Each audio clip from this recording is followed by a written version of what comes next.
தேசிய நெடுஞ்சாலை பகுதிகளில் குற்றக் கண்காணிப்புக்காக புதிய சிசிடிவி கேமராக்களை தொடங்கி வைத்த எஸ்பி விஸ்வேஷ் பா. சாஸ்திரி.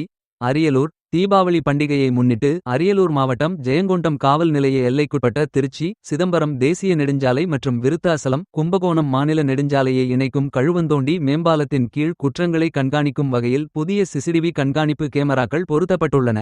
இதன் ஒரு பகுதியாக கழுவந்தோண்டி பைபாஸ் பகுதியில் 6 சிசிடிவி கேமராக்களும் திருச்சி சிதம்பரம் தேசிய நெடுஞ்சாலை சின்னவளையம் பஸ் நிறுத்தம் அருகில் 4 கேமராக்களும் நிறுவப்பட்டுள்ளன. மொத்தம் 10 புதிய கேமராக்களை மாவட்ட காவல் கண்காணிப்பாளர் விஸ்வேஷ் பா. சாஸ்திரி இன்று பயன்பாட்டிற்காக தொடங்கி வைத்தார். தீபாவளி மற்றும் விசேஷ நாட்களில் குற்றச் சம்பவங்களை தடுக்கும் நோக்கத்துடன் நிறுவப்பட்ட இந்த கேமராக்கள் குற்றவாளிகளை விரைவில் அடையாளம் காணவும் சாலை பாதுகாப்பை மேம்படுத்தவும் உதவவுள்ளதாக காவல்துறையினர் தெரிவித்தனர். இந்நிகழ்ச்சியில் ஜெயங்கொண்டம் காவல் துணை கண்காணிப்பாளர் ரவிசக்கரவர்த்தி காவல் ஆய்வாளர் பாலாஜி உதவி ஆய்வாளர்கள் நெடுஞ்செழியன் லோகநாதன் உள்ளிட்டோர் கலந்து கொண்டனர். பின்னர் காவல் கண்காணிப்பாளர் விஸ்வேஷ் பா. சாஸ்திரி தீபாவளி பண்டிகையை ஒட்டி எந்தவித குற்றச்சம்பவங்களும் நடைபெறாதவாறு நடவடிக்கை எடுக்கவும் பொதுமக்களிடமிருந்து வரும் புகார் மனுக்களுக்கு உடனடி பதில் அளிக்கவும் போலீசாருக்கு அறிவுறுத்தினார். அதனைத் தொடர்ந்து அவர் ஜெயங்கொண்டம் அனைத்து மகளிர் போலீஸ் நிலையத்தில் ஆய்வு பணிகளை மேற்கொண்டாள். அரியலூர் மாவட்டம் செய்தியாளர் எஸ்பி ராஜா.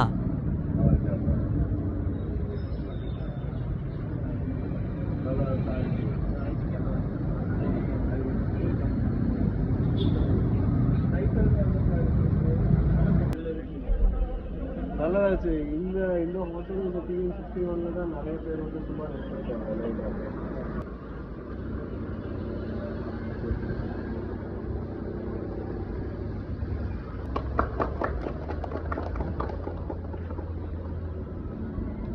சாரி.